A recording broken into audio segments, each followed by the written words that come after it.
always said I hate when it feels like you don't have time for me. Yo, what is the deal, good people? It's your boy, your big homie, Kicksguard, back in the building. Today, we are talking about this sneaker right here, the Air Max 1 Anniversaries. You see it. However, before I get into this sneaker, I have something to let you guys know about.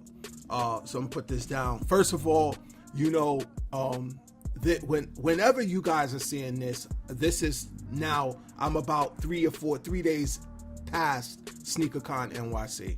So it was just a whole lot of L's. I mean, I took an L on those frozen yellow Yeezys. I took an L on those gray Yeezys, the what are they, Beluga 2.0s, and I took the biggest L for the blue tint Yeezys. It was L's all over the place. On top of that, having to be set up to go to SneakerCon, and I take an L on that. So I don't know. It was just a weekend of L's. So L's everywhere. However, you know, like as far as the Yeezys are concerned, I mean, I could still get them, so it's not technically an L, and they don't resell for that much. But it is what it is. SneakerCon, I was really upset about not being able to make it to SneakerCon. Little bit of technical difficulties, my job, whatever the case may be. So it is what it is. However, now on to more pressing issues.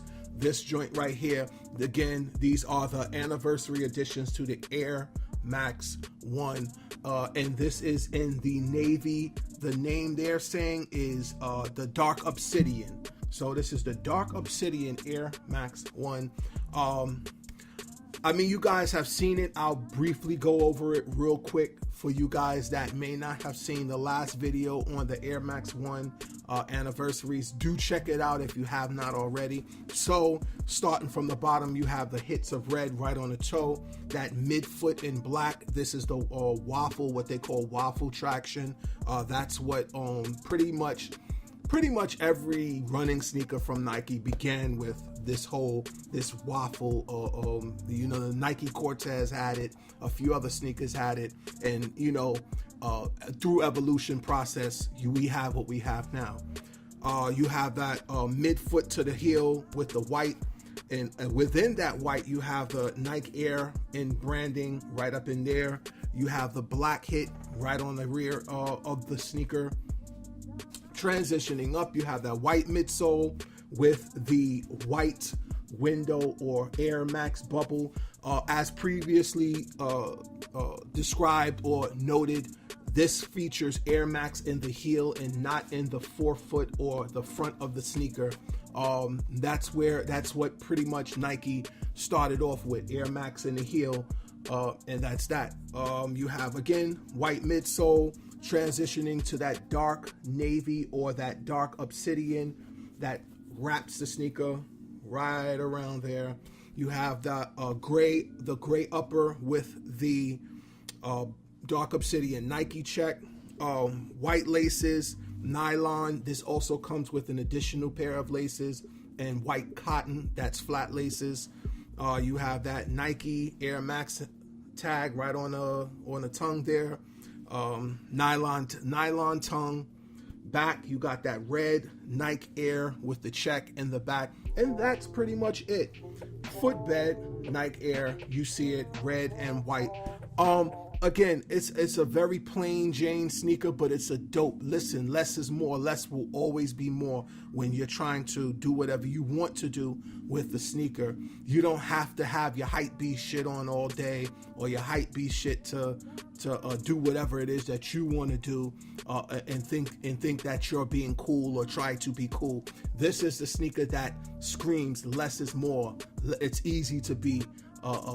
It's easy to not be a hype beast all day, every day. It's a comfortable sneaker. Kudos and shout out to Nike, and this is actually a Tinker Hatfield design as well. Shout out to him with this sneaker. Very, very comfortable. This sneaker is much more comfortable than a lot of the future iterations of Nike Air Max sneakers. A dope sneaker. Red eyelet right up in there, in case I didn't tell you already.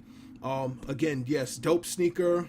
I can't really say enough about it. It's just a sneaker that I didn't subscribe to earlier in my career as a sneaker collector. I mean, I've been collecting sneakers now for some time. So yeah, man, I guess I was just, my whole feelings about sneakers was different than they are now. And I'm happy to have my hands on them now. Better late than never, right? So if you're digging this video, give me a thumbs up. If you're digging, don't forget to subscribe if you have not already. Please subscribe. Do that. Follow me on all your social media platforms: Instagram, Snapchat, Twitter. It's your boy KicksGuard. And if you have any comments, comment section. You already know. I'm out of here. Peace. Well, I guess, and the reason we started Lifestyles Defined is because if we weren't on camera arguing about these things, the technologies, the phones, the iPhones, the Androids, the cameras, the games, we'd be on the phone arguing about it. We'd be in each other's houses arguing about it. So why not just put it in front of a camera for everyone to enjoy it the way we do? That's what Lifestyles Defined is all about. We just